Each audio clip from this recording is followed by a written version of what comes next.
Now, how does Hugh Hefner's Playboy mansion compare to sleeping in a tent? Well, one model, Louise Glover, who spent time in the notorious mansion in Los Angeles, might be able to tell us. She's appeared on the cover of Playboy Vixens and in 2006 became the first British model and the only one, I believe, to be crowned Model of the Year in Playboy's special editions. But times are very different now. And Louise has had to move out of a share flat in Windsor and traded in for a tent full-time as soaring rent has made it impossible to stay in the property. And Louise Glover very bravely joins me now in the studio. Welcome to the show. Now, you said you're a bit nervous. Please don't be. I've never done live TV. Well, don't worry about that. I edited Loaded magazine back in the day, and you came to our 10th birthday party. In fact, you're in Loaded magazine a lot back in the day. You're a very, very successful and very, very popular model. Let's start with the Los Angeles years, an extraordinary thing for anybody to have experienced. And you not only were living in the mansion with Hugh Hefner, the infamous Lothario, you were crowned one of the girls of the year. Tell us about those times. Well, you know, it's kind of all over now, isn't it? And it's a shame, but I look back on it and I think I had such an incredible time. And I really did live that life. And you know, from being 9 years old, I always wanted to be a model. So at 21 years old, I'm stood with Hugh Hefner holding the front cover of a magazine that I'm on, Playboy. And that was the first time I met him. He already chose me to be that Model of the Year.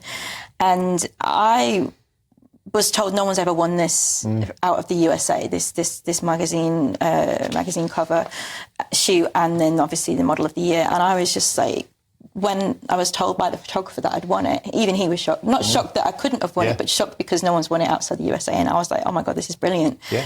And then the next minute they actually flown over to London, and we shot with the London Eye in the background. Yeah. So it's quite an iconic shoot to do my cover of the Playboy magazine. So. And you moved into the mansion for a while. Hugh called you the British Carmen Electra. You were one of his favourites, and it's renowned for its parties, of course, over there. You must have had a few of those. Must have been wild times. Fantastic parties, yeah. I mean, I met some incredible people. I met Matthew Perry. He recently, passed away from Friends. Paris Hilton and Snoop Dogg, they got us on the stage dancing with Snoop Dogg. It was an incredible time. And obviously everyone knows now who Snoop Dogg is. He's he's such a lovely guy as well. And, just like Hugh Hefner, he was such a gentleman, and I will forever respect him and everyone at Playboy for the love and the support and the fact that they helped me go from just a model to something more that I could never imagine. With all the work that came off the back of Playboy was absolutely incredible. Being on all the covers of all the magazines, it was amazing. And you were on giant billboards, you were modelling for Nike, for Reebok, you're earning thousands of pounds a day. Wow. Absolutely like living the dream in terms of a model's lifestyle. And then things began to change. Tell us about this astonishing story. I think I saw it in The Sun. You're now in a tent in a field outside, is it, of Reading? How did that happen? Well, I've been living in Windsor for 4 years, and I can't get back into Windsor at the moment. The rents have gone ridiculous. What were you paying for your rent? I was paying $550 a month, and then the landlord just turned around one day and said I need to be paying $750. And I didn't really have a proper tenancy agreement, and I looked through it and I said, oh, can we get something in writing? And he was like, oh. So in the end, I wrote a tenancy agreement out from off the internet and I got it all signed. But then he went, if you're not going to pay the extra £250 a month, then you're going to have to move out. And I was like, well, you're going to have to give me 4 weeks. I can't just move out. I've got nowhere to go. And I think he thought he could just throw me out there and then. Yeah. And he said, I've got someone that's going to move in that's going to pay £700-800 a month. And I was just like, so it kind of left me in the lurch. And that actually brought on like these really heavy headaches. I was in and out of A&E for 2 weeks because I thought I was having a stroke because I was that stressed in that moment. I didn't have a plan. I didn't know what to do. So the first 2 weeks of the 4 weeks, I was very, very stressed out. Like I was having these migraines and headaches, and for 2 weeks solid, they didn't go away. And then one day I went to do a promotional job, which is like your festival events. And all of a sudden I thought, this was over in Cheltenham, and I thought, I want to have to get a tent and stay in a tent because I can't afford to stay in like the hotels because by the time I've spent my money on travel and this and that.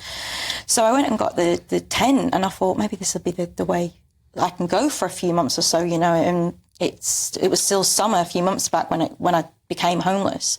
So, I got the tent and I got all the cooking equipment and what have you from the money I got from some of the jobs I did. And I thought, you know what, I'm going to go and be a free spirit for a bit, and I'm going to have to just do my own thing. And you know what? It was the biggest mental relief to be able to have my own space. I mean, that was so liberating. Absolutely.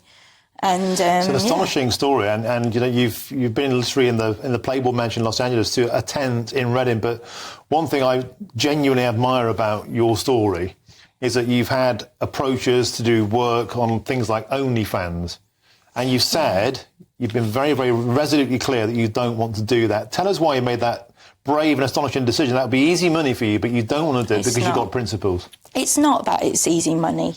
It's a boundary I won't cross now. I mean, I did the topless and the nude back in the days, and I feel like, one, you're going to go back on yourself, and two, I feel, and I've said it before,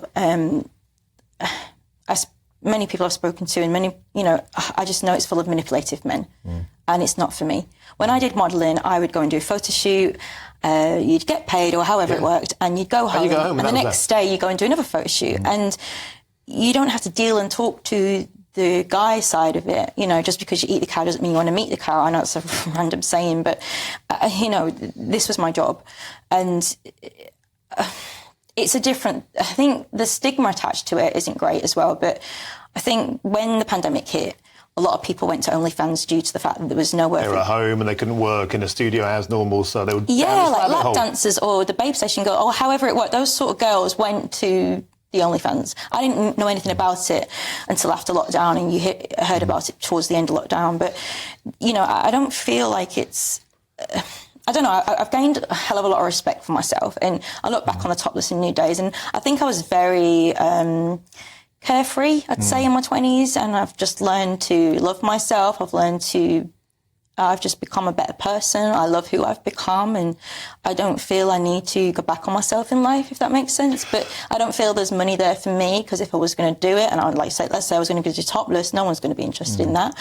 Or nude, like the Playboy, and they're going to want more than that, and I'm not willing to go down that route. So, can I ask you about where life is going for you now? There's been a huge response to this, not only in terms of a huge amount of sympathy for you, you've been incredibly brave and forthright to come out, but also it's a tale, your extraordinary tale of the reflection of the cost of living crisis, how many people are struggling. What's the response been to people offered out to reach out and help you? Oh, so many men want me to stay at the house. Oh, you can come to mine, I'll keep you warm, and it's all fun and games. It's no joke. The situation is what it is. I've got my tent, I've got my setup, but I'm grateful people are being so kind and lovely, but it's not for me. I would not be taking that opportunity at all, but I really need my own space in my own way. But there's a lot of people that's reached out saying, oh my God, you're an inspiration. I can't believe you got a tent. That's a great idea. Obviously over the summer months, and I don't know what I'm going to do next. I've not thought that far ahead. I'm just taking one day at a time. But I've had a lot of families contact me going, we're in the same situation as you, but we're staying in a shed, or I've got kids, and I'm like, there's a lot more people out there than you think that are actually homeless. And homeless doesn't mean you need to sleep on the street and go down to the homeless, for the food and things. Homeless can be, it's under a lot of umbrellas of different people in different situations. Sofa, you can be all sorts. Exactly that. And, I have a dog business. I absolutely adore dogs since I went backpacking. It's a dog walking business you do, right? Yeah. So this has been my little thing for the last few years, and I've been trying to build it, and then sometimes I get somewhere with it and then I don't, and then if I go abroad and do like the backpacking, because it's a lot cheaper than living here sometimes, and I'm not very good with the cold and in my bones, I've got brittle bone disease. So I turn to dogs because I don't know, I just trust them and love them. And I think where I lost my mum and dad several years ago, I decided to go travelling, some backpacking, and because of that, I worked with a lot of rescue dogs. And then when I came back to the UK after all this backpacking, I was like, what am I going to do now?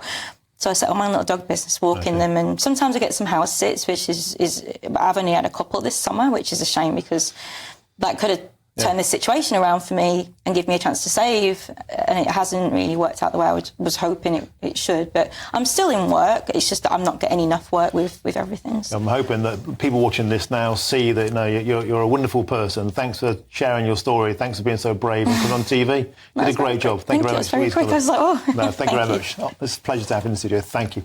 Thank you very much.